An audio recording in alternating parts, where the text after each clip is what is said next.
काका sorry sorry sorry madam, माझं चुकलं, माझा चुकून धक्का लागला, याच्या पुढे होणार नाही. काका काका जरा शांत व्हा तुम्ही. तुम्ही एक मिनिट थांबा, मी पाणी घेऊन आले. एक मिनिट थांबा.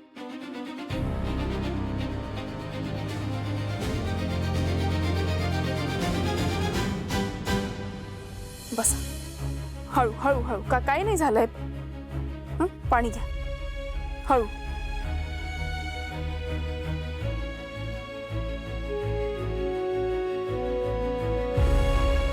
बरं वाटतंय? मॅडम मॅडम माझा चुकून धक्का लागला. हे बघ पडलं. तुम्ही उगाच कशाला त्रास घेताय मॅडम? अहो हे बघा, तो बॉक्स पडत होता ना, तुम्हाला लागलं असतं म्हणून मी तो पकडला. अहो बाकी काहीच घडलं नाहीये. तुम्ही नका काळजी करू, शांत व्हा तुम्ही. म्हणजे नवीन माल आला ना की सारख्या फेऱ्या मारावं लागतात. काय त्यात माझी तब्येत खराब आहे हो, पण काय करू, पोटासाठी करावं लागतं.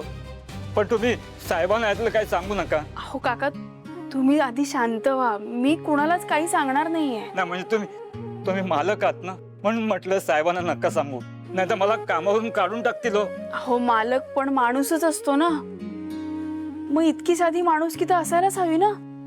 आणि मी मालक नाहीये, मी त्यांची नातेवाईक आहे फक्त. अहो नातेवाईक झाले तर तुम्ही मालकच आहात ना. माझ्याकडनं चूक झाले, तुम्ही मालकाला काही सांगू नका. अहो काका मी नाही सांगणार कोणाला. आणि अहो मी त्यांची नातेवाईक असले ना तरी मी सुद्धा रिक्षा चालवते. माझं पण हातावर पोट आहे. अहो आणि रोज कामाच्या ठिकाणी अशी संकट येतात आणि त्यावेळेला 2 हात करायचे असतात. अशा वेळी कसं वाटतं हे मला चांगलं माहितीये काका. त्यामुळे तुम्ही नका काळजी करू, मी कोणाला काहीही सांगणार नाही. आता तुम्हाला बरं नाही ना वाटत आहे? हे बघा तुम्ही आता डॉक्टरांकडे जा. मी पुरुषोत्तम काकांशी बोलते आणि आता डॉक्टरांकडे पण तुम्हाला कोणाला तरी घेऊन जायला सांगते. हा काळजी नका करू. मॅडम तुमचे विचार खरंच खूप चांगले आहेत. मला ना भरून आले बघ.